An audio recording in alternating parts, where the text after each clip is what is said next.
अस्सलामुअलैकुम। Straight talk में खुश आमदीद। आपके साथ मैं हूँ आयशा बख्श।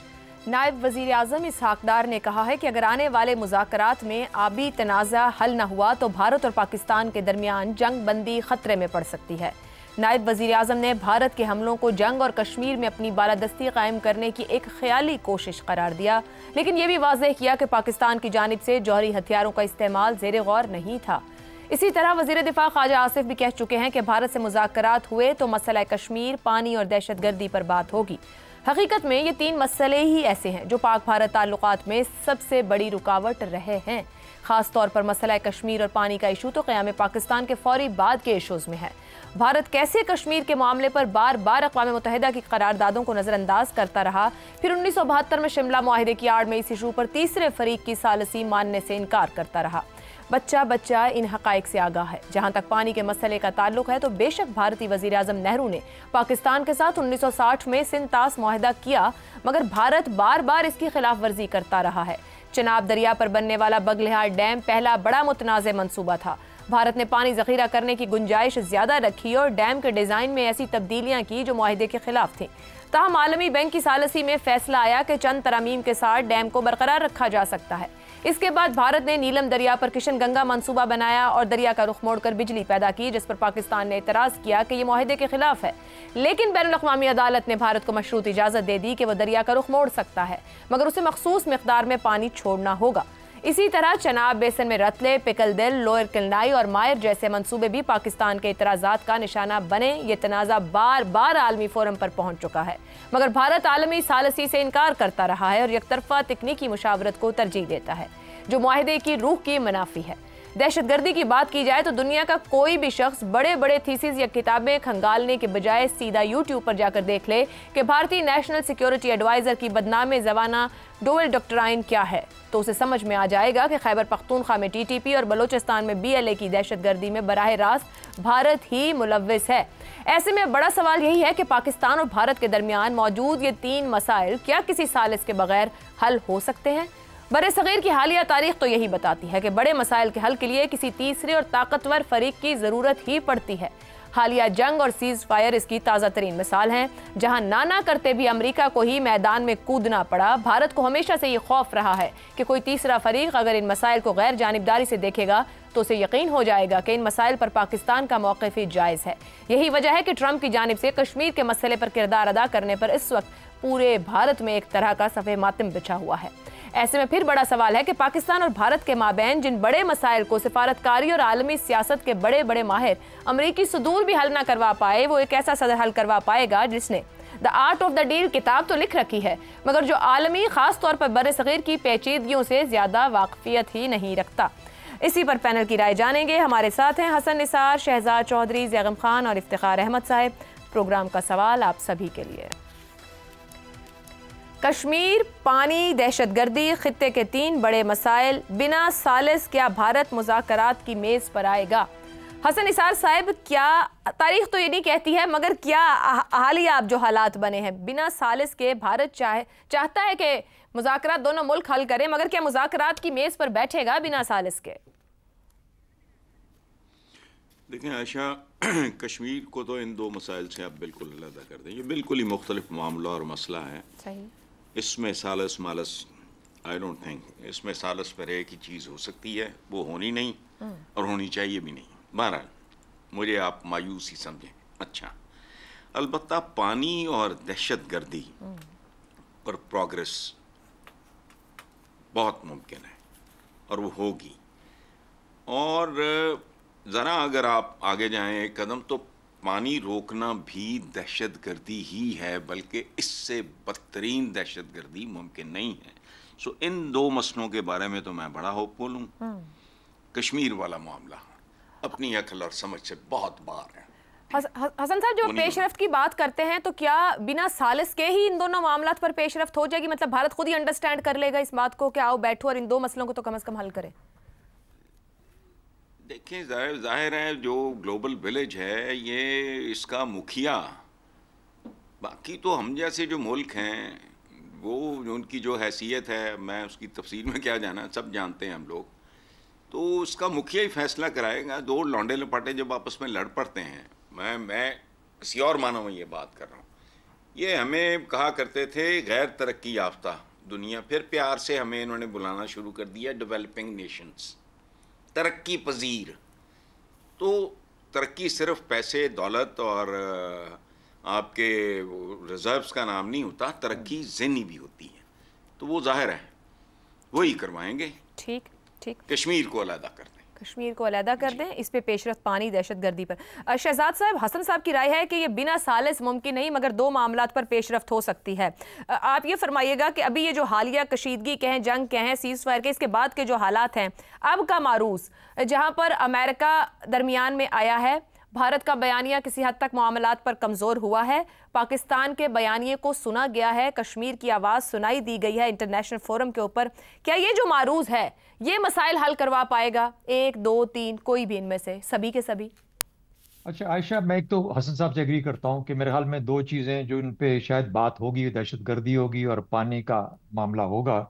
और इन पे भी जिस किस्म की गुफ्तगू और जिस किस्म की बात होती है, क्या पाकिस्तान अपना मुकदमा बेहतर तौर पे पेश कर सकेगा, या भारत इतने ज़ोर से आएगा इस तरह की मीटिंग के अंदर, ख़ासतौर पे दहशतगर्दी के मामले में, कि पाकिस्तान एक डिफेंसिव पोजीशन लेने पे मजबूर कहीं ना हो जाए।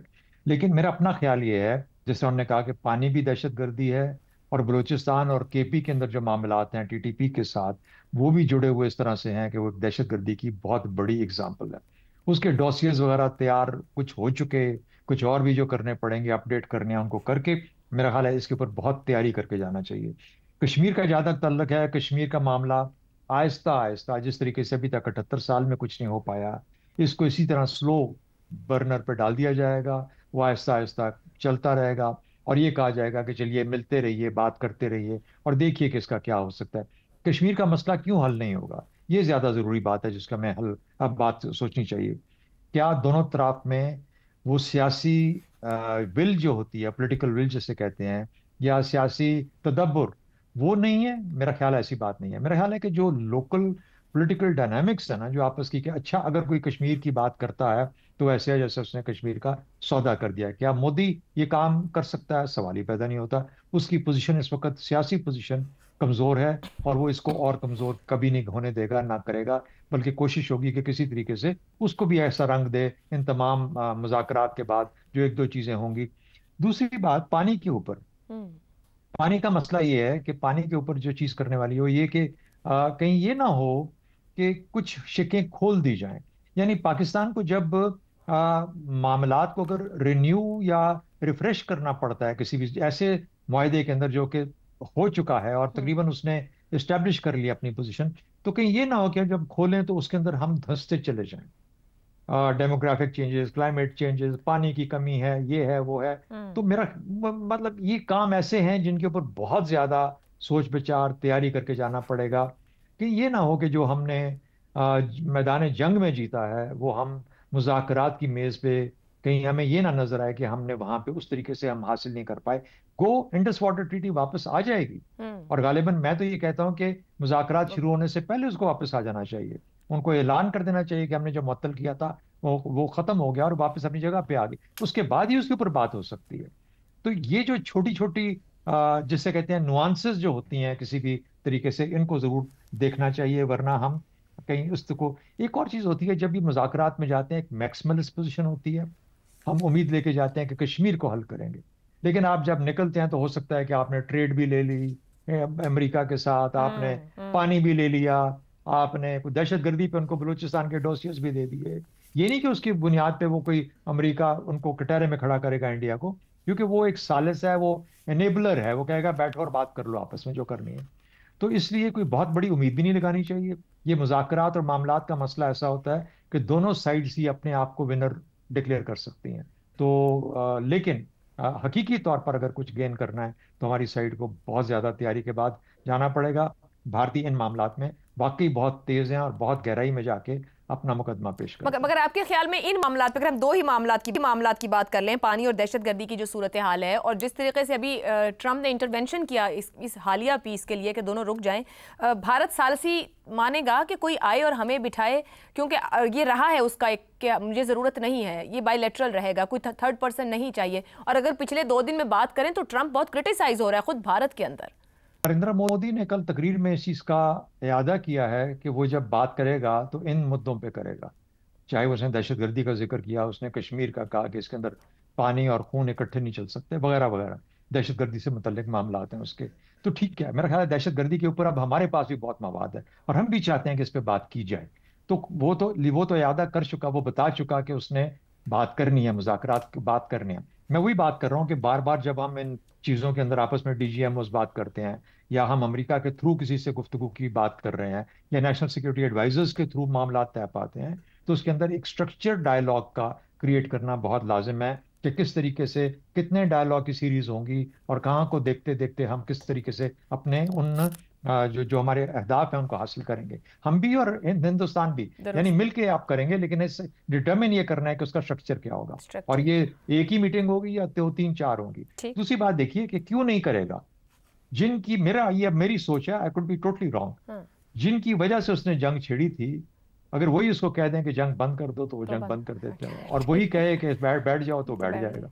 तो मेरा ख्याल है कि उसके मकासद ज्यादा बड़े हैं और वो चाहता है कि उसको इस तरीके से तैयार किया जाए कि वो उस मकसद के लिए चीन के खिलाफ खड़ा हो जाए। उसके लिए उसको अमेरिका से बहुत कुछ चाहिए, और वो जो चाहिए उसको, और उसने अपनी कमजोरी का इजहार भी कर दिया कि मेरे पास तो देखो कुछ भी नहीं है। तो कहने की बात है कि ये जो चीजें हैं ये इस तरह की हैं कि हर मुल्क अपना मैक्सिमाइज करता है। मुझे फिक्र अपने सियासी और सफारती मामला के अंदर थोड़ी सी ज्यादा है कि शायद हम कहीं फिर से हम जीती जंग कहीं मेज पे ना हार। दुरुस्त हो गया ज़ैर साहब। तीन बड़े मसाइल हैं इस खित्ते के, और ये तीनों ही बार बार कॉन्फ्लिक्ट को क्रिएट करते हैं, और वो कॉन्फ्लिक्ट फिर खतरनाक हदों या एस्केलेशन की तरफ भी जाता दिखाई देता है। क्या Trump the art of the deal दिखा पाएंगे?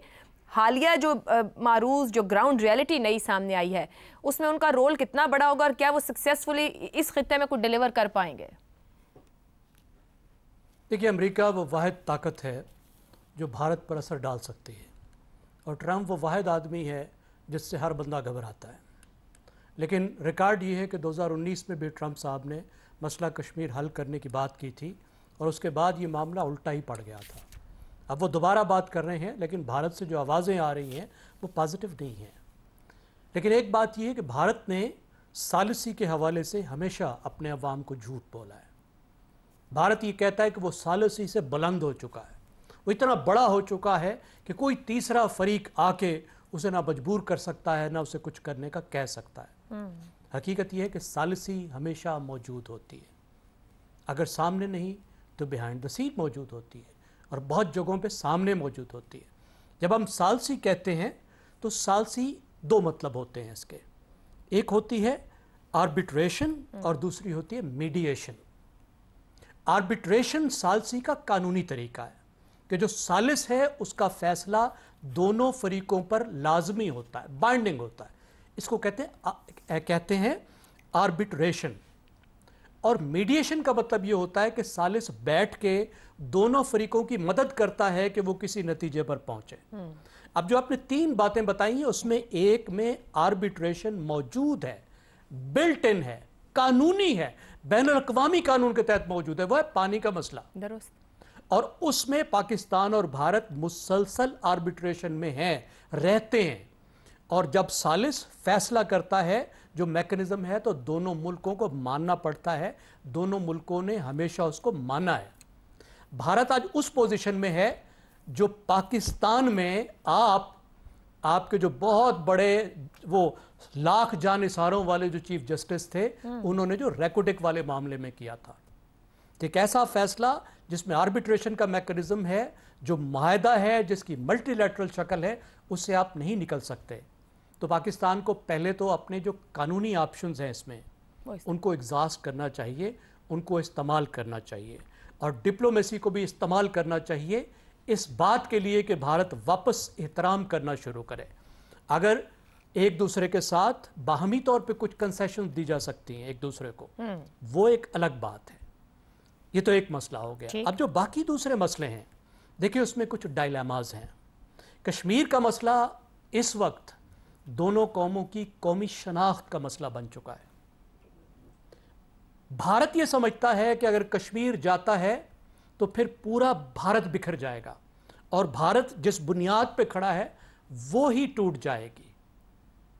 और पाकिस्तान भी यही कहता है, अगर वो टूटंग कहता है तो पाकिस्तान कहता है कि हमारी शारग है। पाकिस्तान भी ये समझता है कि पाकिस्तान जिस बुनियाद पे बना था उस बुनियाद पे कश्मीर हमारा हिस्सा है और रहेगा। अब यहाँ से तो कोई रास्ता ही नहीं है। इसका मतलब ये है कि जिस तरह की हमने पहले कोशिशें की थी, और कोशिश क्या थी कि अपने असूल पर कायम रहें और इस झगड़े को इस वक्त मैनेज करें। जिस वक्त ये मसला हल नहीं हो सकता उस वक्त तक मैनेज करें, उस वक्त तक कश्मीर के अवाम के लिए जो बेहतरी हो सकती है उसका सोचें। दुरुस्त हो गया। और एक दूसरे के लिए जितनी कंसेशंस हो सकती हैं इस पर वो करें, और इस मसले का जो हल है वो आने वाले वक्त पे छोड़ें। यही कुछ है जो परवेज़ मुशर्रफ ने किया था, और परवेज़ मुशर्रफ काफ़ी हद तक आगे पहुंच गए थे उस वक्त बीजेपी की हुकूमत के साथ मुज़ाकरात करते हुए। मेरे ख्याल हो सकता है। अब तीसरी बात है दहशतगर्दी। देखिए, दहशतगर्दी में मीडिएशन की बहुत ज़रूरत है, लेकिन मीडिएशन किस टर्म पे? इस पर रीजनल गुफ्तगू की ज़रूरत है। पाकिस्तान, भारत, अफ़गानिस्तान और ईरान मिलकर बैठें और एक दूसरे को गारंटीज दें। जब ये चार मुल्क इसमें बैठेंगे तो वो तमाम बातें उसमें आ जाएंगी जिसकी हम बात कर रहे हैं कि पाकिस्तान के जो कंसर्न्स हैं वो भी उसमें तय होंगे, भारत के कंसर्न्स भी तय होंगे। उसमें अगर कोई मीडिएशन कराना चाहता है तो ज़रूर कराए, लेकिन ये रीजनली हमें मसला हल करना पड़ेगा। दहशतगर्दी का इफ्तिखार साहब, सालिस चाहिए, सालिस नहीं चाहिए, ये तारीखी मसाइल हैं। भारत ने कभी भी सालिस को वेलकम नहीं किया है। अगर हो भी गया, जैसे अभी भी भारत तस्लीम करने को तैयार नहीं है, जिस तरीके से अमेरिका ने रुकवाया, ये सीज़ फायर हुआ, मगर ट्रंप कहते हैं कि एक रात में सीज़ फायर कराया और वो कामयाब हो गया। अगले 3.5 साल में वो ये मसाइल हल करवा पाएंगे जिनकी वो बात भी कर रहे हैं। आर्बिट्रेशन है, इसके बारे में तो बिल्कुल वाज़ेह तौर पर जैगम साहब ने आपको बता दिया। जहाँ तक तीसरी जगह पे सालसी का तस्करा है तो ताशकंद मेरा ख्याल है एक ऐसा मुल्क था जो तीसरी जगह पे था, और सालसी के लिए दोनों फ्रीकैन वहाँ पे गए। तो ये भी कहना कि वो सालसी के लिए तैयार नहीं होगा और तीसरी जगह पे जाएगा नहीं, मैं नहीं मानता। तारीखी तौर पे यहाँ ताशकंद का मुआहदा हुआ नहीं, यहाँ ताशकंद में कोई मीटिंग नहीं हुई। बायलैटरल कहते हैं ना कि हर बात बायलैटरल। मेरी बात सुन लेना, या आप भी कर लिया करें या फिर मेरी सुन लिया करें। नहीं, आप कह रहे हैं कि वो मानता नहीं, मैं हालिया जी, आप देखें ना, दो ही बातें हो सकती हैं। चलें करें, आपने जो कहना था कह दिया। आप जैगम साहब की बात मानने को तैयार हैं कि आर्बिट्रेशन का मसला ठीक है, और जो मैं कह रहा हूँ कि जो सालसी हुई है, जो मैं कह रहा हूँ कि सालसी हुई है, इन दोनों ममालिक के दरमियान सालसी हुई है, और ये सालसी दोनों ममालिक ने एक तीसरी जगह पे जाके की है। सर उसके बाद शिमला हो गया, बायलैटरल पर आगे ना, आगे भी तो चलना है। वो तारीखी हकीकत है। आप कहते हैं ये हो ही नहीं सकती, मैं कहता हूँ हो सकती है। सर तो अभी भी हुई ना, ट्रंप नहीं रुकवाई ना दरमियान में आके, मगर वो तस्लीम नहीं कर रहे, उसको बुरा भला बोल रहे हैं। मैं तो ये मानता हूँ कि ट्रंप ने करवाई है, किसने करवाई, ये बहस नहीं है। बहस याद रखी जाए, जब तक कश्मीर का मसला नहीं 47 के तहत तय होता, अनफिनिश्ड एजेंडा, तो नतीजे में जब भी वहाँ के लोग, मुकामी लोग जो कश्मीर के हैं, अपनी आज़ादी के लिए, अपनी इज़्ज़त बचाने के लिए, अपनी माँ बहन की इज़्ज़त बचाने के लिए, अपनी सकाफ़त को बचाने के लिए, अपने जिस्म को बचाने के लिए, अपने नज़रिए को बचाने के लिए, अपने दीन को बचाने के लिए जब भी खड़े होंगे तो उनको ये मुल्क दहशतगर्द करार देगा। तो क्या हम इसकी हर बात को मान लें? तो ये उसको दहशतगर्द करार देगा और उसको पहलगाम के तौर पे इस्तेमाल फिर करेगा। ये खेल नहीं चलेगी ज़्यादा अरसा। कश्मीर का मामला हल किए बगैर पहलगाम होते रहेंगे, क्योंकि उसने खुद ही करना है पहलगाम। कहाँ मुजरिम पहलगाम के? किसको गिरफ्तार किया? किसको ये किया? जाके लोगों के घरों को बुलडोज कर दिया, 2000 लोगों को गिरफ्तार कर लिया। कश्मीर एक डिस्प्यूटेड टेरिटरी है, वहां पे अपनी आज़ादी की जंग लड़ने वाले हमेशा हिंदुस्तान के नज़दीक दहशतगर्द पाएंगे। तो फिर दुनिया क्या उसकी बात मान लेगी? इफ्तिखार सिर्फ 77 साल में कोई हल नहीं निकाल पाए ना। आपकी बात बिल्कुल ठीक है, आप एक फैक्ट सामने रख रहे हैं, पहलगाम होते रहेंगे, कश्मीर फ्लैश पॉइंट है। बिल्कुल, मैं ये कह रहा हूँ कि उसके बगैर जो हमारे दोस्त कोई आज तक हल ही नहीं निकाल पाया ना। 77 साल हो गए, कोई हल निकल आएगा। वो 47 के रेजोल्यूशन उस पर अमल करवाएं। और अगली बात जो आप कहते हो कि आप आपस के बयानात में सालसी करो, ये नहीं, आपस के बयानात में सालसी नहीं होगी, बिल्कुल नहीं होगी। ये तीसरे फरीक को बैठना पड़ेगा और ये तीसरी जगह पे करना पड़ेगा। अगर नहीं होगा तो ये जंग दोबारा होगी।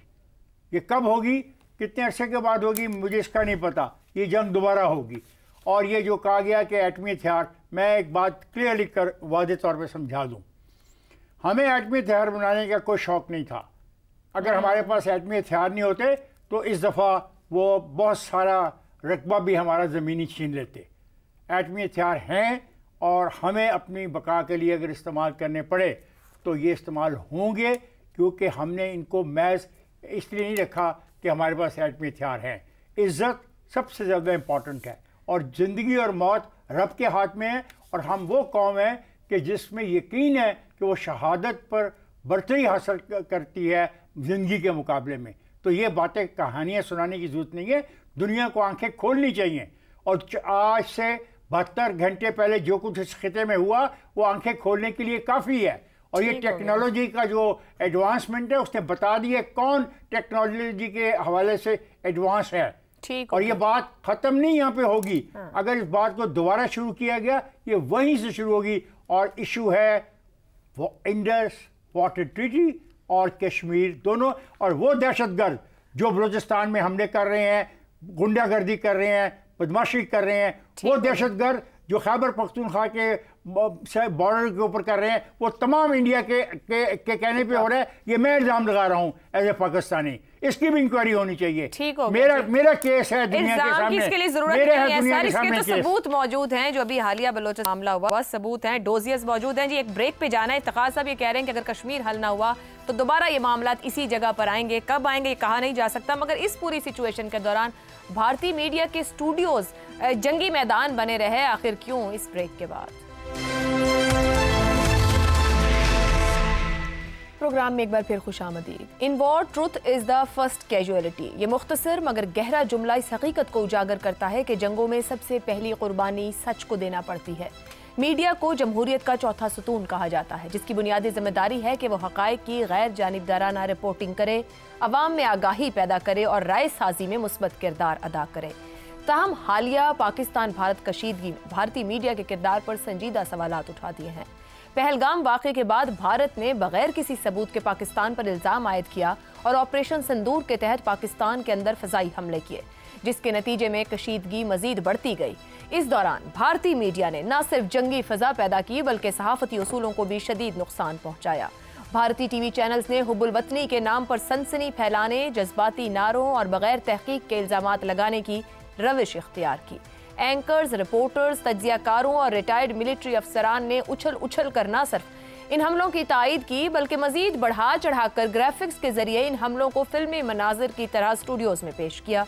भारतीय मीडिया के इस गैर जिम्मेदाराना और नॉन प्रोफेशनल रवैये पर अब भारतीय अवाम और मुतअद्दिद सीनियर सहाफ़ी भी तनकीद कर रहे हैं। भारतीय सहाफ़ी के मुताबिक भारतीय मीडिया ने पाकिस्तान के शहरों पर कब्जा करने, अस्करी क़यादत के इस्तीफे और गिरफ्तारी की खबरें, कराची को नक्शे से ख़त्म करने के दावे और लाहौर की बंदरगाह तबाह करने के झूठे ऐलानात किए। मीडिया ने हकीकत और अफवाह के दरमियान फ़र्क ख़त्म करते हुए अवामी जज्बात को भड़काया और इश्तियाल अंगेज़ी को हवा दी। एक ऐसे वक्त में जब दोनों ममालिक के दरमियान तनाज़े को सिफारती सतह पर हल करने की ज़रूरत थी, भारतीय मीडिया ने इस सूरत हाल को मज़ीद बिगाड़ने में अपना किरदार अदा किया।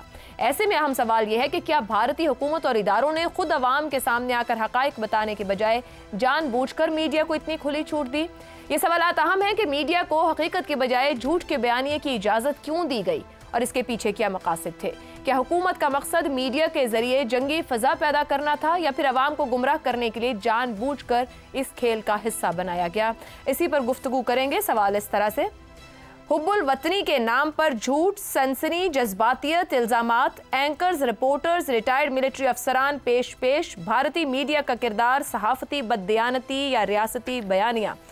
हसन निसार साहब, कहीं ना कहीं तो जिम्मेदारी का एहसास हो ही जाता है जब हालात इतने ख़राब हो, कशीदगी इतनी बढ़ रही हो, एस्केलेशन की तरफ मामलात हो, मगर भारतीय मीडिया के स्टूडियोज़ में रिपोर्टर्स, एंकर्स जो ग्राउंड से रिपोर्ट कर रहे हैं, जो अंदर मौजूद थी, जिस तरीके की गुफ्तगू हो रही थी, ऐसा लग रहा था हक़ाइक़ से कोई ताल्लुक ही नहीं। ना ज्योग्राफी जानते हैं, ना तारीख जानते हैं, ना हालात का पता है। अंदर ही बैठे कोई स्क्रिप्ट घड़ रहे हैं और उसी के ऊपर धड़ाधड़ प्रोडक्शन किए जा रहे हैं। था क्या ये? आप दुरुस्त बात कर रही हैं। ये होता है तरबियत और तबीयत। ज़िंदगी में दो ही लफ्ज़ हैं। तरबियत जो आपकी है वो घरों में होती है, तालीम स्कूल्स कॉलेजेस में मिलती है, और तबीयत अल्लाह आपको देता है। इन दिस पर्टिकुलर केस सहाफ़ती बदयांती और रियासती बयानियाँ मेरे नज़दीक तो एक ही खोटे सिक्के के दो रुख हैं इन दिस पर्टिकुलर केस। लेकिन एट द सेम टाइम कम सही बिल्कुल, लेकिन कुछ आवाज़ें काबिल सताइश भी हैं जिनमें उनके कुछ रिटायर्ड मिलिट्री ऑफिशियल्स भी शामिल हैं।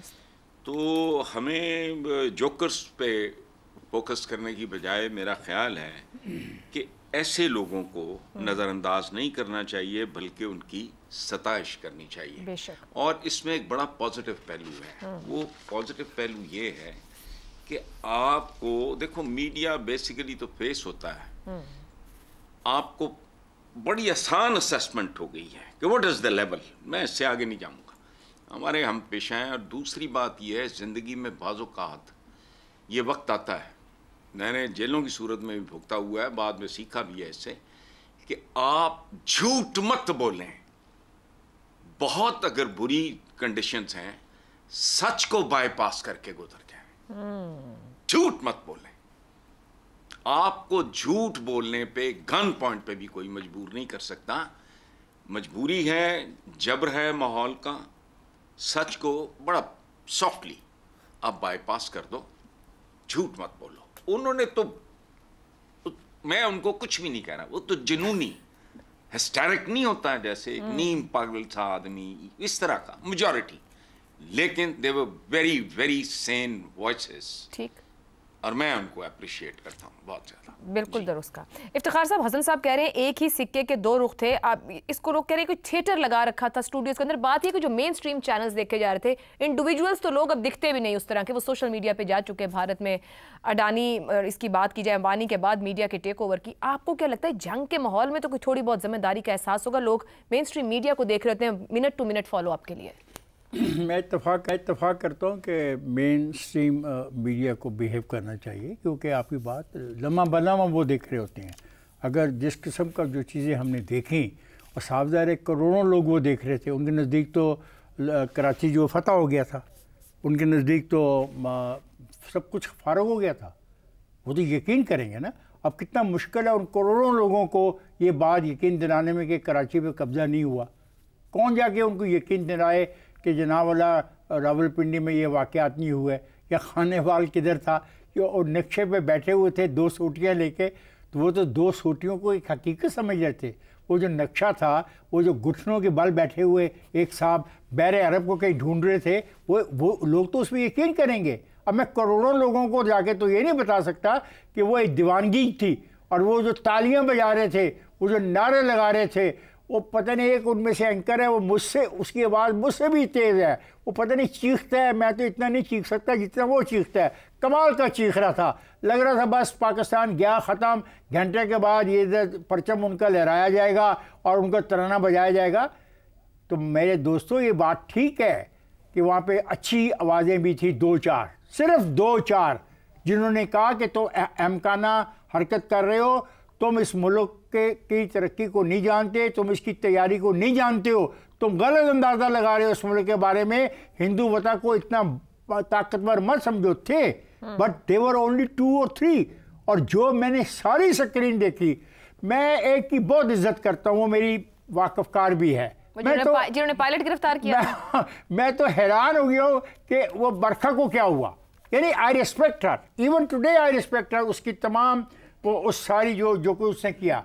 ऐसा नहीं करना चाहिए, क्योंकि जो लोग हमें सुन रहे हैं, जो हम कहते हैं, उसमें लोग यकीन करते हैं, चलो 1 घंटे के लिए, 2 घंटे के लिए, 4 घंटे के लिए, लेकिन वो 1 घंटे से 4 घंटे का जो अरसा होता है, उसमें कौमों के अंदर एक हिजान पैदा हो जाता है, एक जोश पैदा हो जाता है, और उसका रद्द-ए-अमल बहुत खौफनाक भी हो सकता है। क्योंकि जिन्होंने देखा, कराची भी गया, लाहौर भी गया, पिंडी भी गया, इस्लामाबाद भी गया, सब कुछ गया, तो वो तो मुमकिन है चढ़ दौड़ते, कहते आइए नारा मारते और सड़कों को क्रॉस करके हमारी तरफ चल पड़ते, फिर क्या होता। बिल्कुल ठीक है। हमें बिहेव करना चाहिए एज ए रिस्पॉन्सिबल मीडिया, सच को सच रहने दे, जो गलत है उससे आगाही करे, और कोशिश करें कि इंसानियत बचे और झगड़ा ना हो। दुरुस्त। तो सवाल उठता है कि मीडिया पर जितने बड़े बड़े क्लेम्स किए जाते रहे तो वहां की हुकूमत क्या थी जिसको लम्हा लम्हा आगाह करना था कि हकीकत क्या है? क्या सच जानते नहीं थे, या फिर मीडिया ने जो झूठा बयानिया बनाया तो रियासत के लिए नया सॉफ्ट वॉर टूल बन गया? एक ब्रेक के बाद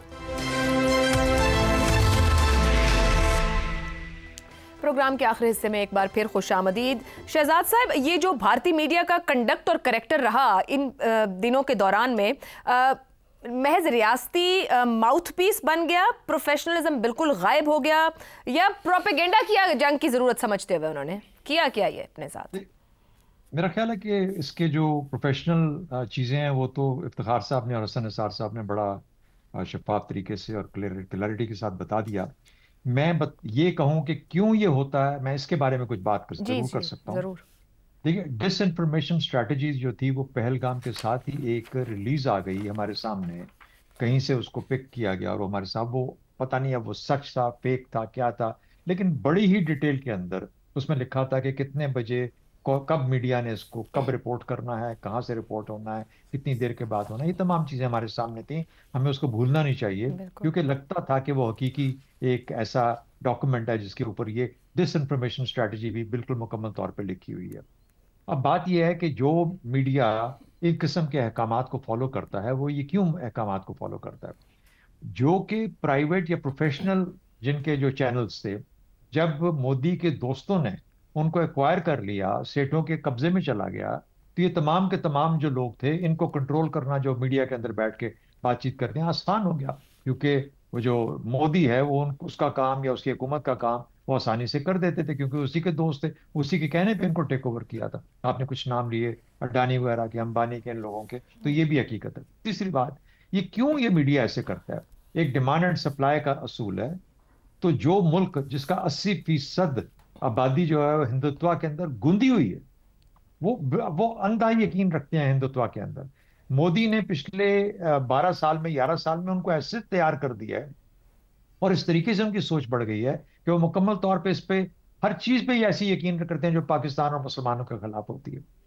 तो वो जब इस तरह की चीज आएगी तो वो डिमांड बन जाती है, तो फिर सप्लाई करने वाले मौजूद हैं और सप्लाई करने वाले जो हैं वो बॉलीवुड को एक रोल मॉडल बना के उस किस्म के मामलात करते हैं। दूसरी बात, उनके अंदर एक जोम है नस्ली तकब्बुर का, जोम, गरूर कह लीजिए, नस्ली तकब्बुर, ये इनके अंदर भी एक ऐसी ब्राह्मण जो सोच है ना, इसके अंदर नस्ली तकब्बुर की बिल्कुल एक वाज़े एग्जाम्पल है कि ये कैसे हो सकता है कि पाकिस्तानी जो कि गालिबन उनकी नजर के अंदर उसके रुतबे के लोग नहीं हैं, उन्होंने उनको मात दे दी मैदान जंग के अंदर।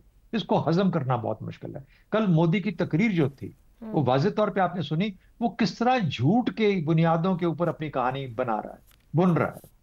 और ये जो झूठ की, हम जब यहां बैठ के उसको देख रहे थे, वो तो एक मैकबेथ का किरदार लग रहा था और जिस किस्म की ऑरेटरी कर रहा था, यानी वाकई में हकीकी तौर पर, यानी जिस किस्म की, तो मुझे लगता है कि इसमें पहले भी कहा जाता है कि जो ये सियासतदान है वो एक किस्म के एक्टर ही होते हैं जो कि पब्लिक के सामने आते हैं, लेकिन जिस किस्म की उसने एक्टिंग की है, जिस किस्म की ऑरेटरी की है, जिस किस्म से उसने एक रोल अदा किया है, वो वाज़े तौर पे सामने आ गया कि ये आदमी झूठ को भी सच बनाने की एहलियत रखता है और उसको मानने वाले वहां पे 80% लोग मौजूद हैं। ये सबसे बड़ी खतरनाक बात। दुरुस्त हो गया, दुरुस्त हो गया। ज़ैगम साहब, भारतीय मीडिया का जो बयानिया दिखा या जो चीजें आई उसके ऊपर जो इल्जामात भी अब उनके अपने लोग उठा रहे हैं, वो कह रहे हैं भाई झूठ तो बताया मगर जंगी जुनून भी इस हद तक आपने फैलाया। कहा जाता है हमारे पास एडिटोरियल फ्रीडम होना चाहिए, अब इसको एडिटोरियल फ्रीडम कहा जाए या गैर रियासती मफादात, रियासत और हुकूमत कहीं भी हकायक देने या सच बताने सामने नहीं आई जल्दी वहां पर? आयशा, पहले तो मैं शहजाद साहब से कहूंगा कि बिल्कुल सियासतदान एक्टर शायद होते हैं, एक्टर होने भी चाहिए, लेकिन मस्खरे नहीं होने चाहिए। इस वक्त जिस तरीके से भारत का मीडिया बिहेव कर रहा है उस पर भारत के सोचने समझने वाले लोग भी परेशान हैं और कौमी मफादात की वजह से परेशान हैं, और वो ओपनली कह रहे हैं कि इस वक्त दुनिया पाकिस्तान के मीडिया को ज़्यादा संजीदा ले रही है और भारत के मीडिया पर हंस रही है। और इस वक्त अगर आप भारत से मवाजना करें तो जिन पाकिस्तानी सहाफ़ियों पर हम हंसते हैं, लगता है कि वो सब के सब पुलित्ज़र प्राइज़ के हकदार हैं, जो बड़ा एक इनाम है सहाफ़त का। और भारतीय मीडिया इस वक्त बुलशिट मीडिया बना हुआ है। देखिए, मैं ये लफ्ज़ इस्तेमाल कर रहा हूँ बड़े फ़िलासफ़िकल अंदाज में, और हैरी फ्रैंकफर्ट साइंसदान है, फ़िलासफ़र हैं, उन्होंने ये लफ्ज़ इस्तेमाल किया है कि जहाँ पे ना सच हो ना झूठ हो, फिक्र ही ना हो बोलने वाले को कि ये सच है या झूठ है, और जो चीज़ उसको उस वक्त तासुर कायम करने के लिए मिलती है वो उसको ठोक दे। तो झूठा वो कहता है झूठा होता है, लेकिन उसे पता होता है मैं झूठ बोल रहा हूँ। लेकिन जो बुलशिटर होता है उसको परवाह ही नहीं होती झूठ और सच की। तो बुलशिट मीडिया बन चुका है। अब क्यों बन चुका है? देखिए, 3 वजूहात है। पहली बात है, भारत का जो मौजूदा माहौल है उसमें एक पब्लिक डिमांड है। हमने पहले भी बात की थी, मैंने अर्ज़ किया था कि भारत इस वक्त नाजी जर्मनी जैसा मुल्क बन चुका है।